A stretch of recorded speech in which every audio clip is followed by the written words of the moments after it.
Welcome to Age, Pension, Super and Retirement. I am your host, Yvonne, and as always, this is information only and not personal advice.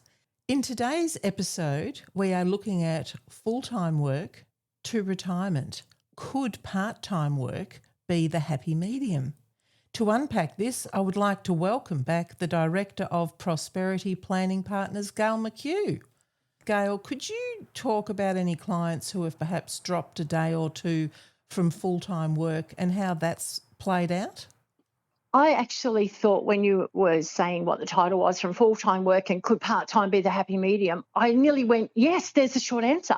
But it's far more complex than that, because while it can be the answer, what we have to look at is, for a lot of people, full-time work and that title, that job title, or that feeling of needing to be needed at work that you get from either a full-time or a permanent part-time job, that can influence some people's decision to stay at work because they feel that they're needed there. Because when they transition into full-time retirement really quickly, then they're like, where's my identity gone? Nobody needs me anymore. Whereas I have had clients who've gone from 5 days a week to using 1 day a week of their annual leave to get to the point where they can go, this isn't too bad. I'm not financially disadvantaged. And we actually were being a bit tricky because while she was on leave, we were salary sacrificing, and we had done for some time quite a bit of her wage to build wealth in retirement. So we were having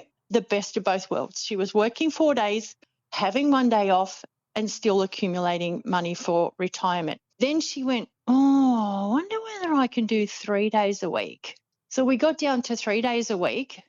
She was like, Gayle, I think I'm ready. And I went, all right, so let's not just pull the pin. Let's get a little bit smarter, and let's say that we take some leave of some sort, whatever you've got available, and don't go away on holidays, but hang around the house and do the things you would normally do. And she said, why would I do that? Why wouldn't I go on holidays? And I said, I'm trying to find out whether you're going to be bored. And she went, oh, good point. Over time, we went from her working full-time to 4 days to 3 days, and then she took her leave at half pay. That meant because she took her leave at half pay, her husband was then entitled to a part-age pension, because while she was working full-time, or had she taken her leave at full pay, he would not have got any form of Centrelink support. I love this, and I love the common sense suggestion of staying home so we actually test out this situation. Because if you're on the other side of the world and you're even the other side of the state you live in and doing something that's not your usual, you've got all these exciting things, but life isn't always exciting. Mine isn't. Mine's a bit like deja vu. Oh, is it Wednesday again already? I should be doing a podcast episode with Yvonne. We've got to do the real things, what we would be doing. How many hours a week would some self-employed work if we look at the other end, just to sort of paint the picture of how some people may not actually experience much time off? Oh, this is a laugh, because most employees think they're doing a lot if they're doing 38 hours a week. My family, my parents, my now ex-husband, my sons, and even myself, we are all self-employed or employed via our own companies. And reality of that is, it's not uncommon to see people doing 10 or 12-hour days or longer, and then maybe backing up to do some work on the weekend. I would say, instead of an employee mumbling about 38 hours a week, you could have a self-employed person doing, as a matter of course, 12-hour days, so 5 days a week. There's 60 hours. And if they knock out another half a day or a day on a weekend, there's potentially 65 to 70 hours a week. That's so extreme. And so when we have people using their long service leave to test or transition to retirement, is that something that's a negotiation with an employer or a right? How does that all work? If you've got long service leave accrued, your employer has to pay it out in some way, shape or form. So it's potentially a right under your employment agreement. But if you're somebody like a self-employed person, you have to pay for your own long service leave.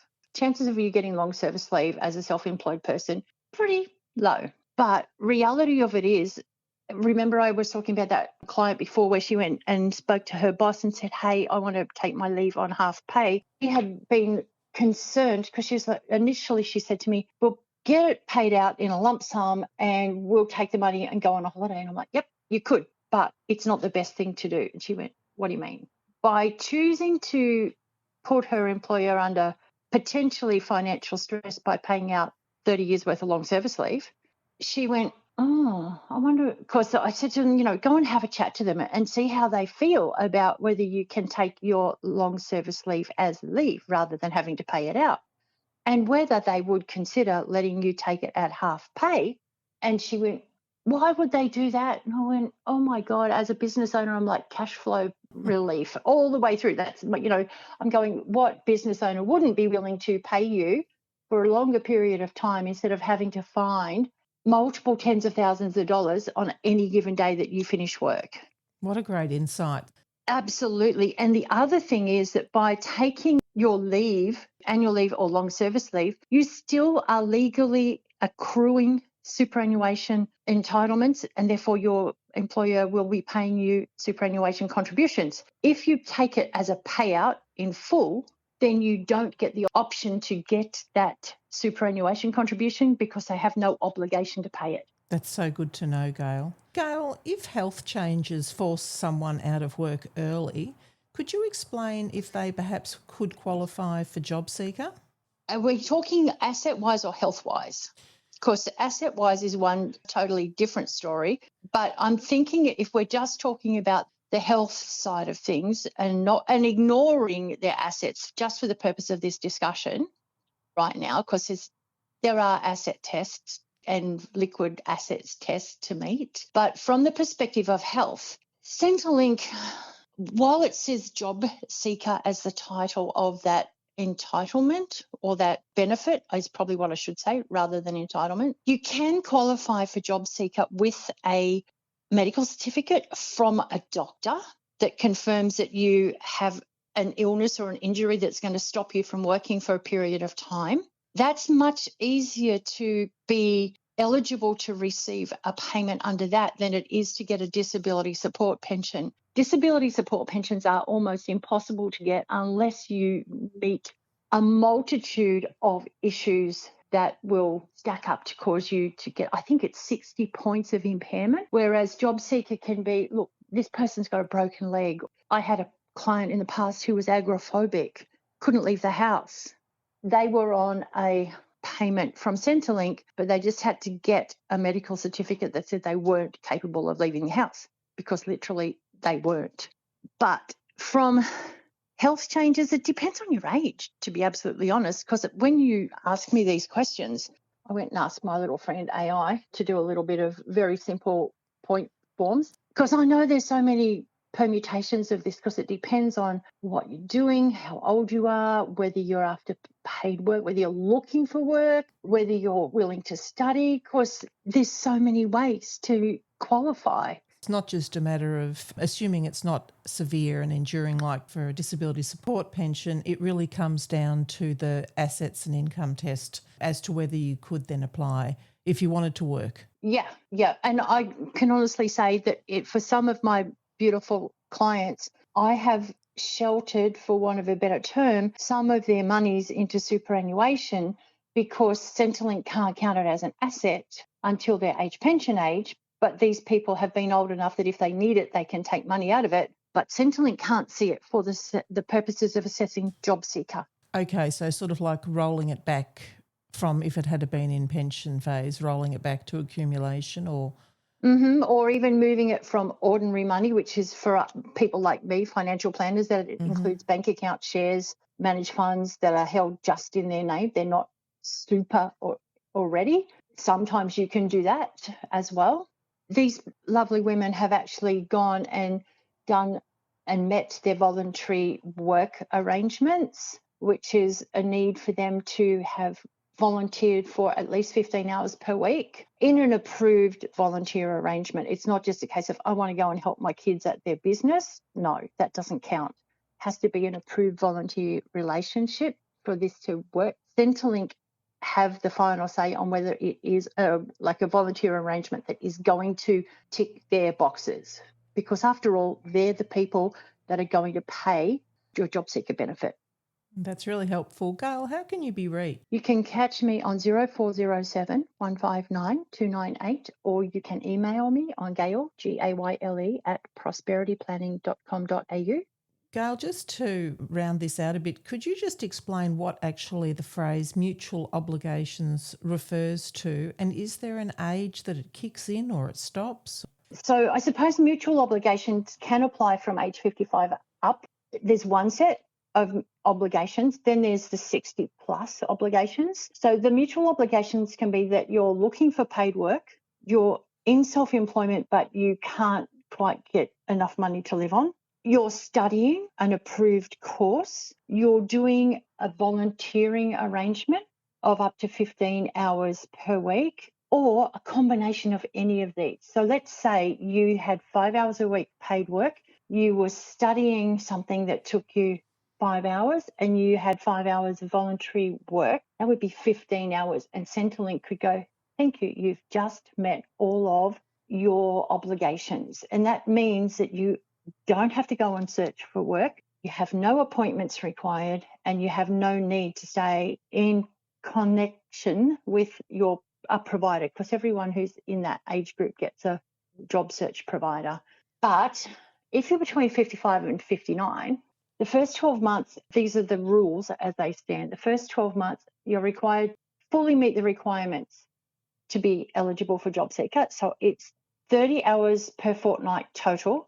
And if you're volunteering as part of that, at least 15 hours must be paid work or study, and the rest can be volunteering. So this is a bit tricky. It's not just as simple as going, hey, I'm going to go down the local op shop and volunteer for 30 hours a week, because that's between age 55 and 59. Mm-hmm. So it can be 15 hours paid work, 15 hours of volunteering.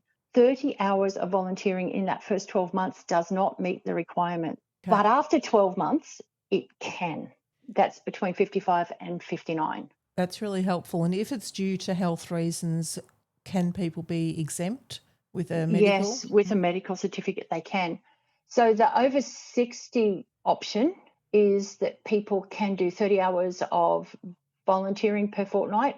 That ticks all the boxes.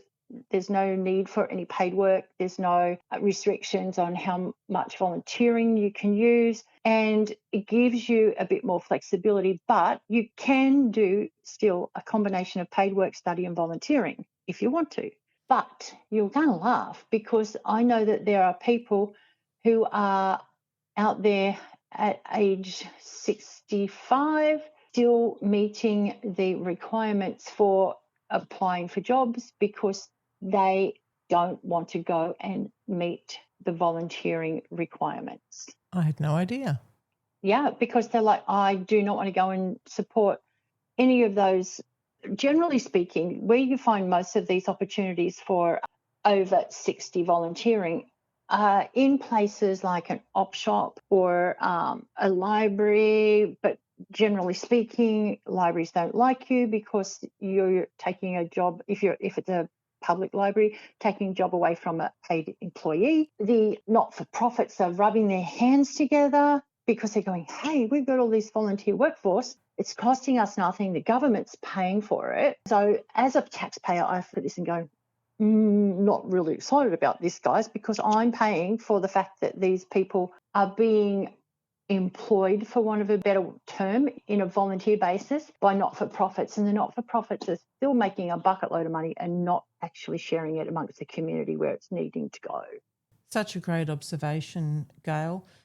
For our international listeners wishing to join our Facebook group, the code word is yellow. This has been information only and not personal advice. Thank you so very much, Gayle. Thank you.